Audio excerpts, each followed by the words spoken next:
Hi, I'm Caitlin, an audiologist, and I'm here to share some tips and tricks on how to get your venting right so your first fit is successful. It can be challenging to determine the best hearing aid venting for a client to meet their audiological needs and manage occlusion. You need to ensure the hearing aid is powerful enough to treat their hearing loss, will fit in their ear properly, and sound comfortable. Too large of a vent and the client may not hear well enough, or feedback may occur.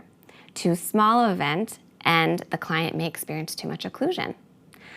All of these issues could cause an individual not to wear their hearing aid.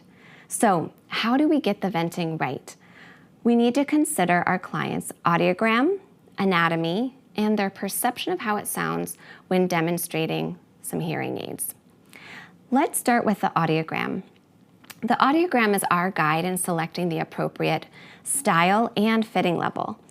It also drives the software's venting recommendation, as different audiograms require different venting. So when determining the venting for your client, you want to look at the audiogram. First, we'll want to think about the severity. So how severe is the hearing loss and how much gain is required? More gain means more potential risk of feedback, in which case we'd want less venting. We also want to consider the configuration. Venting affects gain below 2000 Hertz. So in this case, with normal hearing in the low frequencies, we want more venting, even an open fit, so those low frequencies come in naturally. And an individual with this type of hearing loss then might be more susceptible to occlusion.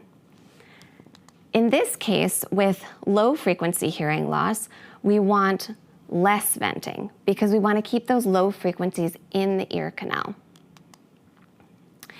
And we want to, of course, consider the type. So mixed hearing losses and conductive hearing losses require more gain, again, meaning more potential risk for feedback. So we'd want less venting. We also want to consider the anatomy. Does your client have a history of ear surgery or drainage? In which case we want more aeration and more venting. We also want to consider how their ear canal may be moving with their jaw. That could be a potential for more feedback and sound leakage, so in those cases we'd want less venting. Smaller ear canals means there's going to be less options for venting, while large ear canals allow for more venting options.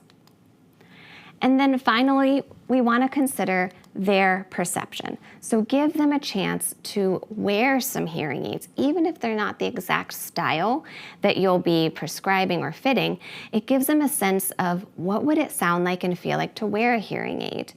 And it also gives you a sense to see how would it really fit in their ear canal.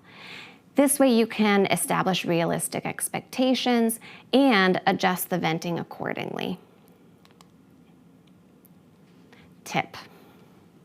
Evaluating the fit using real ear measurements can help you see what's actually happening in the ear canal. For example, if the gain is below target at frequencies lower than 2000 Hertz, you can plug the vent. This also helps eliminate feedback. Conversely, if the gain is above target at frequencies lower than 2000 Hertz, you can enlarge the vent. So, when selecting the venting for your client's hearing aid, be sure to consider your client's audiogram, their ear anatomy, and their perception. Doing so will lead you to a successful hearing aid fitting the first time.